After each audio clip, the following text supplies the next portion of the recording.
I always thought my life was under control, predictable, even. It felt like I was on a steady path, leading toward a future I had always envisioned. My career was on the rise, I had a supportive group of friends, and, most importantly, I was engaged to the love of my life, Alice. We had been together for nearly 3 years, and in a few months, we were supposed to get married. It seemed like everything had fallen into place, as if my future had already been written in stone. Alice was perfect, or at least, that's what I had convinced myself. She was beautiful, smart, funny, and driven. Everything you could want in a partner. We shared a lot of common interests, and when we didn't, we still made each other feel supported. She had her career in marketing, I had mine in IT consulting.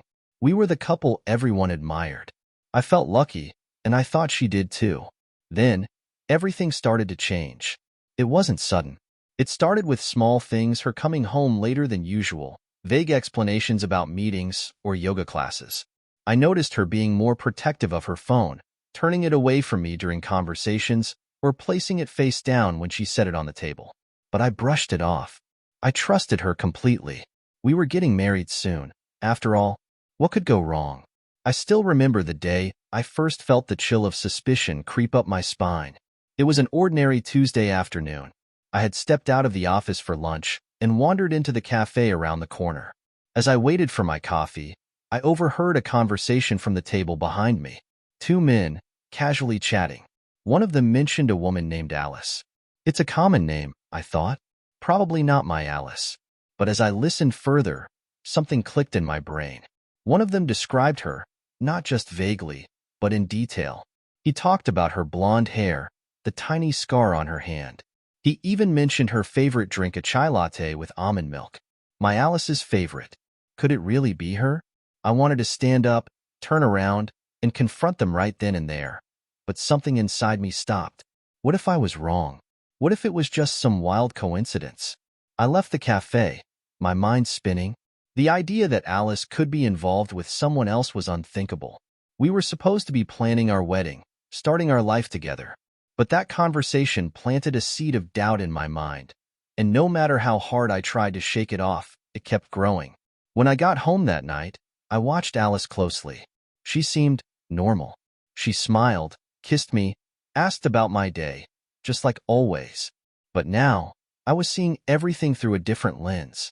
Every small action felt like a clue. Every glance felt like a secret. The more I observed, the more uneasy I became. As days passed, I tried to convince myself that I was just being paranoid. After all, we had been together for years. We shared everything, or so I thought. But the suspicion gnawed at me, refusing to let go. I began to pay more attention to her behavior. She would often work late or go out for drinks with colleagues, and I noticed her texting more than usual. When I asked her about it, she brushed it off, saying it was just work stuff or messages from friends. And I believed her. Or at least, I wanted to. But the feeling of unease wouldn't disappear. One evening, Alice was in the shower, and her phone buzzed on the table. Normally, I wouldn't have thought twice about it. But this time, I couldn't resist. I picked it up, glancing at the screen. A message preview appeared, looking forward to seeing you again tomorrow. Last night was amazing. I wanted to throw the phone, to confront her right there and demand answers. But I didn't. Instead, I carefully placed the phone back down, pretending nothing had happened. My hands shook as I waited for her to come out of the bathroom. When she did, she smiled at me, completely oblivious to the storm brewing inside me. That night, I couldn't sleep. My mind raced with questions and scenarios. Who was the message from? What had happened last night? Was it Daniel, the coworker she mentioned so often? Or maybe Marco, the yoga instructor she seemed so fond of? Could it be someone else entirely? I was trapped in my own thoughts, feeling like the ground beneath me had started to crumble. The life I thought I had, the future I had envisioned, suddenly seemed fragile, like it could collapse at any moment. I didn't know what to do. I didn't know if I could handle the truth. But one thing was clear: I needed to know. The next morning, I kissed Alice goodbye as she left for work. I watched her walk out the door, her smile still lingering in my mind. But now, I couldn't tell if it was real or just another part of the illusion she had created. All I knew was that I couldn't trust her anymore. I had to find out the truth, no matter how painful it might be. The morning after discovering that text message, everything felt different. The world I had known and the life I had trusted had been shattered by just a few words. It was as though someone had pulled a rug out from under me, leaving me standing on unstable ground. Alice was hiding something, and I needed to figure out what it was before our wedding day. I didn't confront her right away. Instead, I started paying closer attention, like a detective trying to solve a case. I observed every detail, noticing things I had previously ignored. The way she smiled at her phone when she thought I wasn't looking, how she had started spending more time working late or going out with friends after her yoga classes. I started tracking these moments in my head, piecing together a puzzle that I never thought I'd have to face. As time went on, my suspicions grew. Alice had changed, subtly but unmistakably. I had always believed we shared everything, but now I realized that parts of her life were hidden, kept away from me. My mind kept circling back to that text message, the one that had turned my life upside down. A few days later, while Alice was in the shower again, I gave in to my urge to investigate further. I picked up her phone once more, this time determined to find answers. My hands trembled as I unlocked it, half expecting her to walk out of the bathroom any second. But she didn't. I went straight to her messages, searching for any clue about the man who had sent that text. His name wasn't in her contacts, which didn't surprise me. She would have been careful, covering her tracks. But there was one conversation in particular that caught my attention. It was with someone named L. The messages between them weren't explicit, but they were full of flirtation, inside jokes, plans to meet, and a sense of familiarity that only comes from a deep connection. The most recent exchange was from that morning. "I can't wait to see you again later. It feels like I can be myself with you." Then I found another message thread, this time with someone labeled D. This conversation was different, more emotional, more tender. Whoever D was, Alice leaned on him for emotional support. She shared things with him that she didn't with me, her frustrations, her fears, her dreams. D responded with the kind of attentiveness that made me sick to my stomach. He was the person Alice turned to when she needed comfort. I found messages to a third man, M. These were the most casual, almost playful. M seemed to be someone who made her feel good about herself physically. He complimented her constantly, boosting her confidence in ways I had neglected. "You're stunning, Alice. You should be reminded of that every day," one message read. I closed the phone, my heart pounding in my chest. 3 men, not just one. Each one seemed to fill a different need in her life, needs I hadn't even realized were there. Daniel, the coworker, had to be D. Marco, the yoga instructor, was clearly M. And Liam, the old college friend I had heard about in passing, must be L. Each man had a piece of her, but none of them had all of her. And here I was, thinking I was the one she was choosing to spend the rest of her life with. It was clear that I was wrong. I spent the next few days in a fog, trying to make sense of it all. Why would she do this? We were happy, weren't we? Or had I been blind to the cracks in our relationship? I replayed moments from the past few months over and over in my mind, wondering how long this had been going on. How long had Alice been leading this double, or rather, triple life? I became consumed with the need to know everything. I wasn't just looking for proof anymore, I was looking for understanding. Why these men? What did they offer her that I couldn't? And why had she never come to me if something was missing? Unable to stop myself, I decided to dig deeper. I managed to get access to her email, where I found more evidence. She had been exchanging long, heartfelt emails with Daniel. They weren't overly romantic, but they were full of emotional connection. They talked about their dreams, their struggles, things I hadn't even known she was going through. It was like reading the diary of someone I didn't recognize. Next, I found a social media account she had kept hidden from me. It was filled with photos of her at yoga retreats, out with friends, and, disturbingly, pictures with Marco.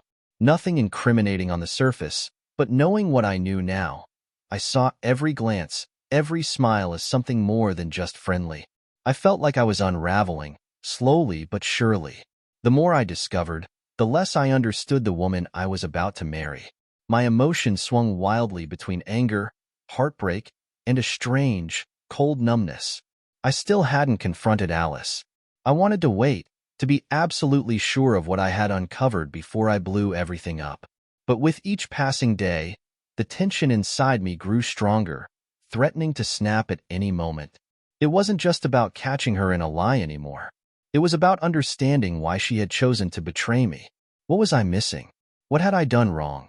The nights were the hardest.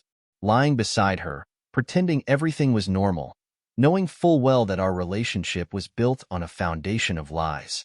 Every time she kissed me goodnight, I wondered if she had kissed one of them the same way just hours earlier.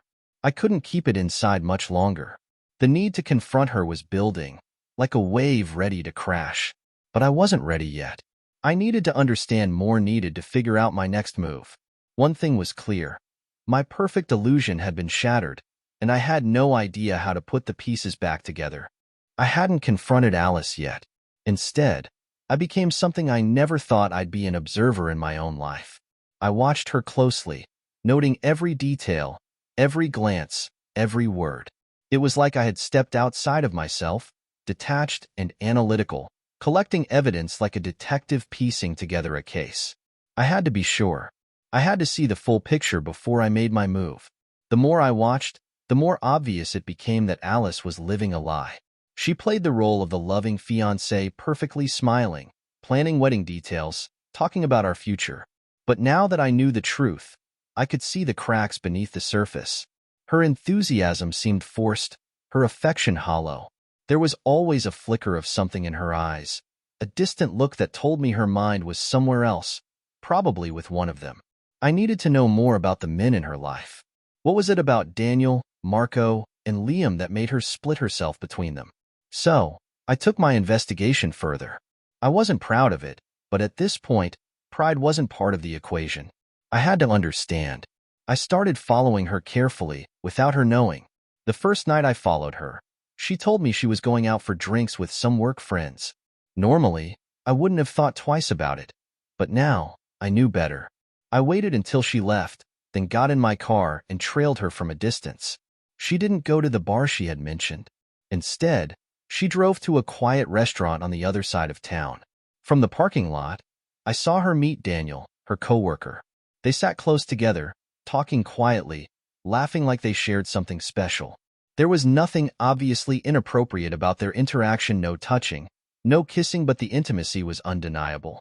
It was the way they looked at each other, the way her face lit up when he spoke. She had never looked at me like that in months.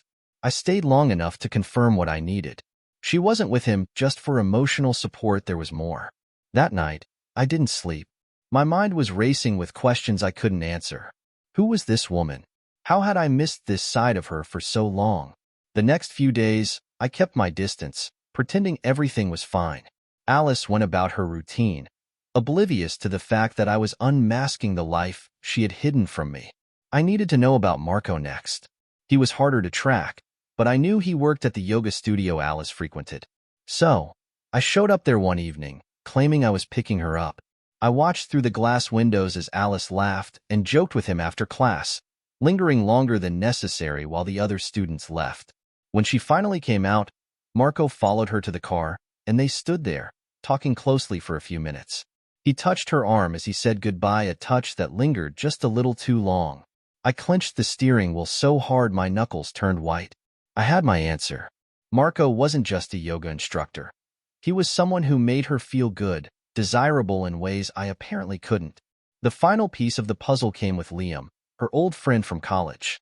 He was trickier to follow since he didn't live nearby, but I knew from her messages that they were planning to meet the following weekend. She had told me she was heading out of town for a girls' weekend. I acted like I believed her, nodding and wishing her a good time. Inside, I was burning. I decided to follow her, making up an excuse that I had some work to catch up on and couldn't join her. As soon as she left, I got in my car and tailed her out of the city. She didn't drive to the retreat she mentioned. Instead, she headed toward a small bed and breakfast in a neighboring town. My heart pounded as I parked a few cars down from hers, watching from a distance. A few minutes later, Liam arrived. Seeing him was like a punch to the gut. He was everything I wasn't: relaxed, carefree, with an easy smile. They hugged like old lovers, and as they walked into the building together, I knew exactly what was going on. That night, I stayed in my car, watching the lights in their room flicker off, the shadows moving behind the curtains. My emotions swung violently between rage, sadness, and disbelief. I wanted to storm in there, demand answers, tear everything apart. But instead, I sat there, cold and silent, the observer of my own heartbreak. In the following days, my mind became consumed with planning my next move. I had all the evidence I needed, each man, each lie, each betrayal. But what was I going to do with it? A part of me wanted to confront her immediately, throw everything in her face, and watch her crumble. But another part of me, a darker part, wanted something else: revenge.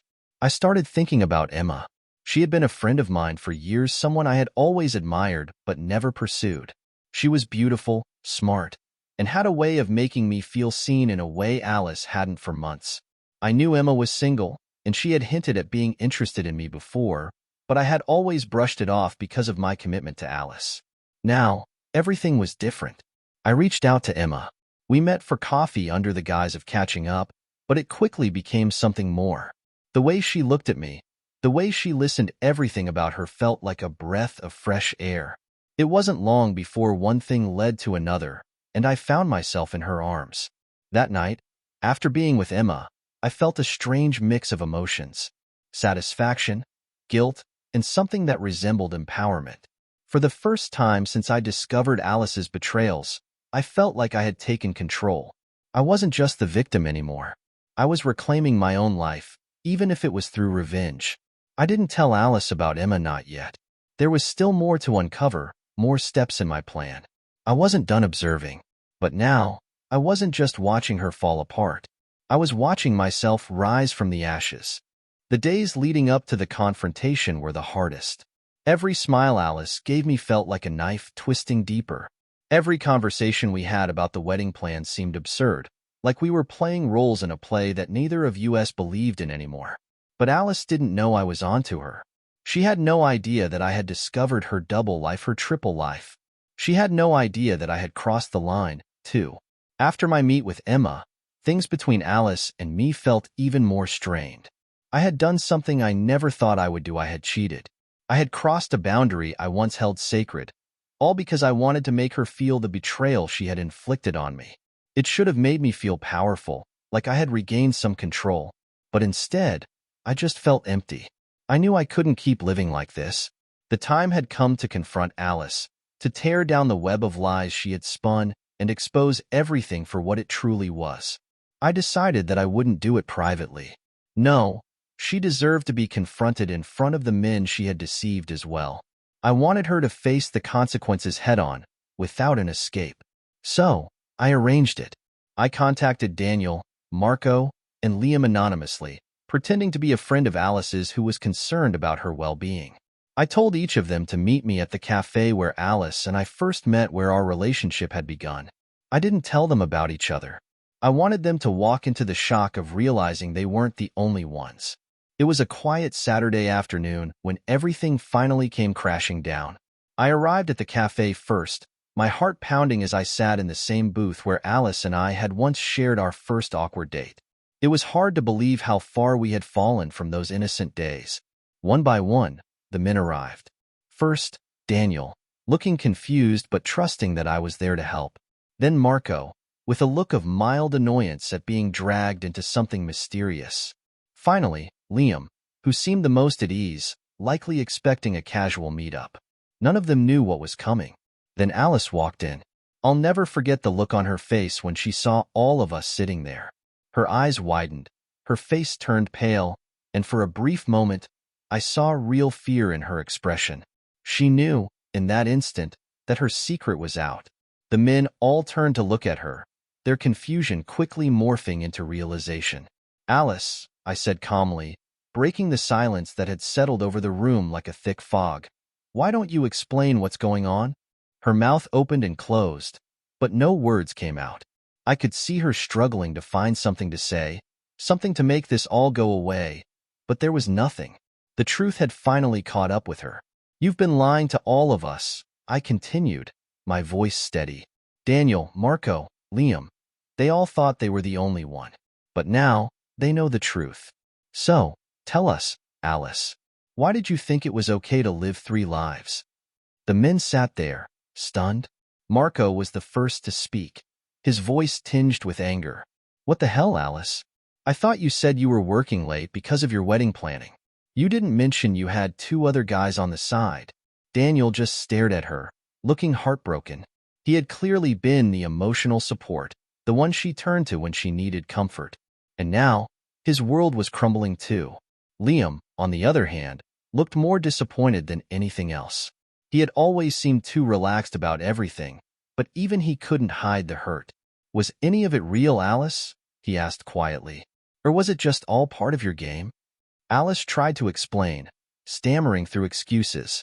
She said she never meant to hurt anyone, that she loved each of them in different ways. But it all sounded hollow, like she was just trying to cover the gaping hole she had dug for herself. I watched her closely, not saying much. I had already made up my mind. There was no saving this. There was no going back to what we once were. I had crossed my line with Emma, and Alice had crossed hers with these men. I'm done, I said, standing up from the table. The wedding's off. Whatever you were looking for, Alice, it wasn't me. And I'm not going to waste another second pretending otherwise. She looked at me, tears brimming in her eyes, but I couldn't feel any sympathy for her. She had built this entire mess, and now she had to face it. I turned and walked out of the cafe, leaving Alice to deal with the wreckage of her lies. As I stepped outside into the cold air, I felt something shift inside me. I wasn't sure if it was relief or just the numbness of finally letting go. But one thing was clear: I had reached my breaking point, and there was no going back. Walking out of that cafe, I felt hollow. The confrontation had gone just as I'd planned, yet instead of the satisfaction I had expected, there was only a dull emptiness. I had exposed Alice's lies, watched her squirm in front of the men she betrayed, and called off our wedding. But the victory felt incomplete. My mind kept returning to Emma. After discovering Alice's betrayal, my sense of righteousness had shattered, and that's when I had crossed the line. I still remember the first time I reached out to Emma, a woman who had always been in the background, orbiting around my life. There was always something about her, an allure, an easygoing nature that drew me in. She had been there, waiting, while I was lost in Alice's world of deceit. And when the time came, I allowed myself to fall into her arms. At first, my relationship with Emma wasn't about love or connection. It was about revenge. I wanted to feel desired, to take back control, to hurt Alice the way she had hurt me. Emma had no idea what was going on behind the scenes, and I didn't tell her. To her, it was the beginning of something real, something honest. To me, it was a form of payback, a way to reclaim my dignity. It started small, a coffee here, a late-night conversation there. But soon, it escalated. Before I knew it, Emma and I were meeting regularly, sharing moments that I should have been sharing with Alice. I found myself drawn to her warmth, her kindness, her simplicity.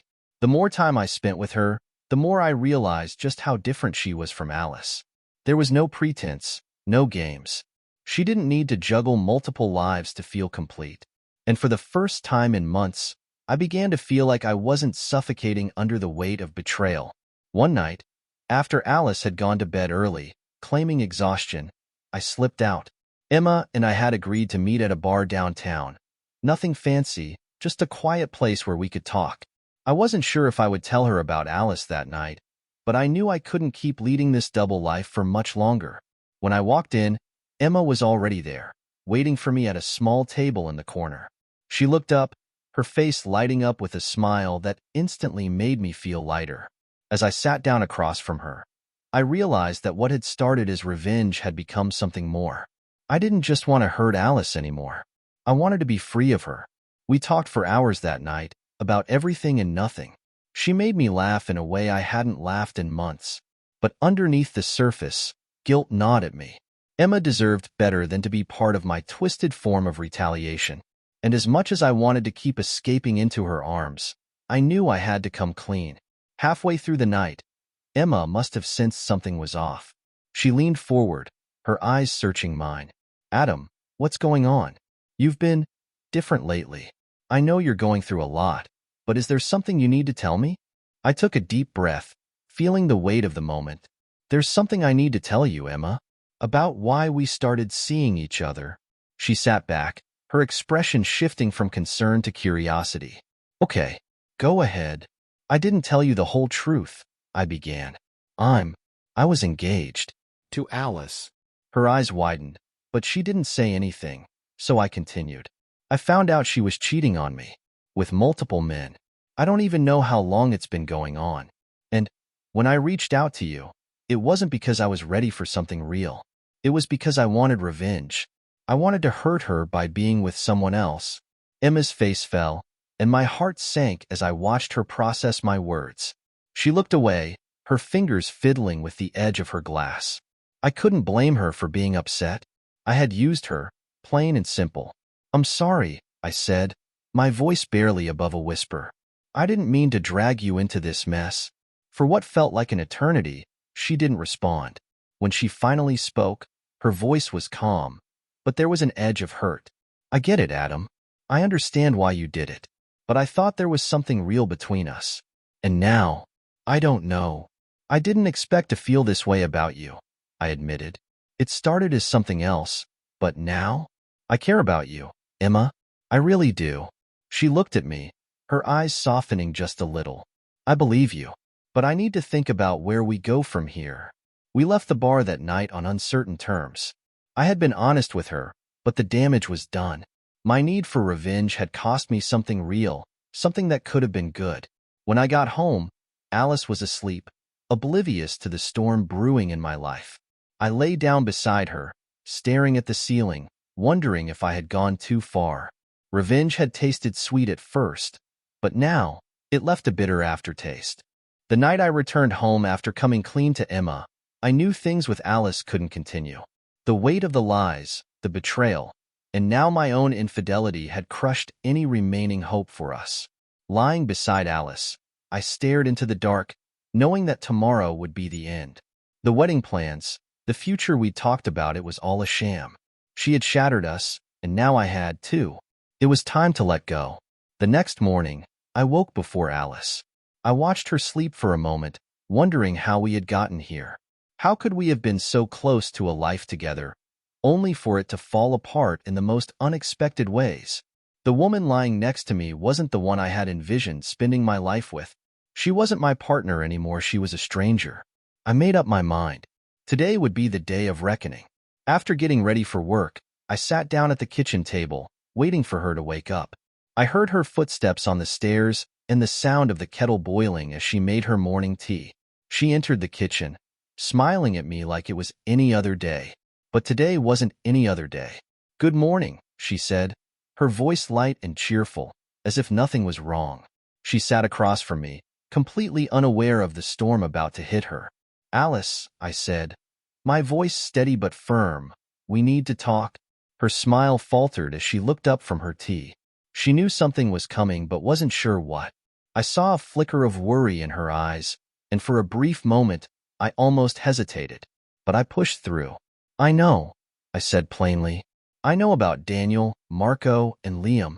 She opened her mouth to speak, but no words came out.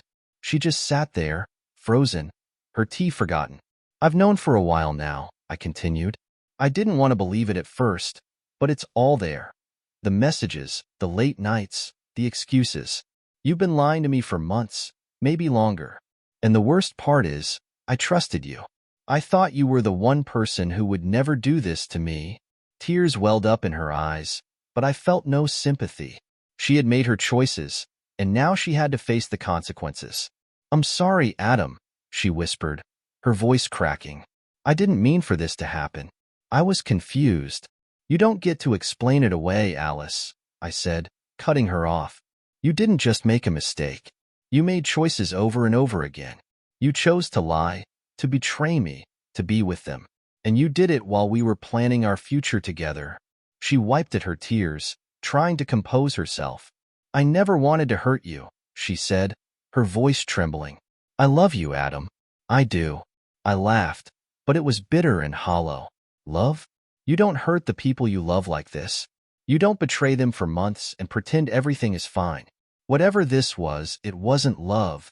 For a moment, we sat in silence, the weight of everything crashing down around us.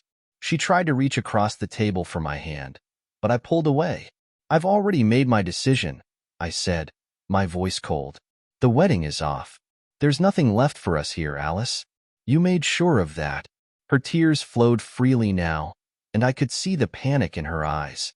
"Please, Adam, we can fix this. I'll end it with all of them. We can go to counseling. We can make this work. Just don't leave me." But it was too late. Her words, her pleas, they didn't reach me. I had already moved past the point of no return. "There's nothing to fix, Alice. We're done." I stood up from the table, feeling a strange sense of calm wash over me. It was over. The years we had spent together, the life we had planned, it was all gone. But I didn't feel broken anymore. In fact, for the first time in months, I felt free. As I walked toward the door, Alice called out after me, her voice desperate. "Adam, please, don't leave like this." I turned to face her one last time. "You left me long before today, Alice. I'm just catching up." With that, I walked out the door, leaving behind the shattered remains of what we once were. I didn't know where things would go with Emma, or if they would go anywhere at all. But I did know one thing. I wasn't tied to Alice's lies anymore. I wasn't a prisoner of her betrayal. I had taken my life back, and that was all that mattered now. As I drove away, I didn't look back. The days after I left Alice were a blur of emotions: relief, sadness, and uncertainty. I had cut the ties that bound me to her lies, but now I was left with the question of where to go from here. For so long, my life had revolved around a future with Alice, and now that future was gone. But strangely, instead of fear, I felt an overwhelming sense of possibility. I focused on reclaiming the parts of myself I had lost during the last few months. For too long, I had been consumed by Alice's betrayal, my energy spent on uncovering her secrets. Now, I had nothing holding me back. I could do whatever I wanted, be whoever I wanted, without the weight of deception dragging me down. The first thing I did was reconnect with my old hobbies. I had always loved photography, something I had pushed aside during the chaos of wedding planning and my obsession with Alice's affair. I dusted off my old camera, taking it with me on long walks through the city and countryside, capturing moments of beauty I had overlooked for too long. Through the lens, I began to see the world with fresh eyes, appreciating the small details again. Emma, of course, was still on my mind. After I had been honest with her about everything, she had needed some time to process. I didn't blame her. She had been dragged into something messy, something she hadn't signed up for. But even with all the confusion, there was something real between us, something I didn't want to let slip away. A couple of weeks passed before I reached out to her again. I wasn't sure what to expect. Part of me worried that I had ruined whatever chance we had at something meaningful, but I had to know if there was still a possibility for us. I sent her a message, asking if she wanted to meet for coffee. I didn't have to wait long for a reply.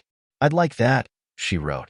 When I saw her again, sitting at the same cafe where we had met so many times before, I felt a sense of hope I hadn't allowed myself to feel in a long time.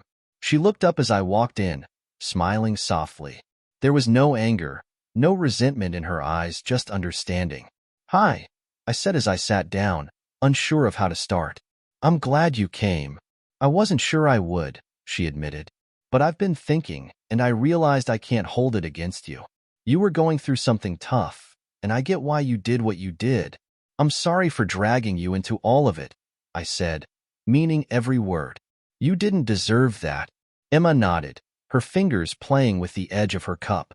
"I know, but I also know that what we had, or have, feels real to me. I'm not ready to give that up just yet. If you're willing to move forward, without all the baggage, maybe we could see where this goes." Her words hit me like a wave of relief. I had been so afraid that my mistakes would ruin everything between us, but here she was, offering me another chance. I wasn't going to waste it. "I'd like that," I said, smiling for the first time in what felt like forever.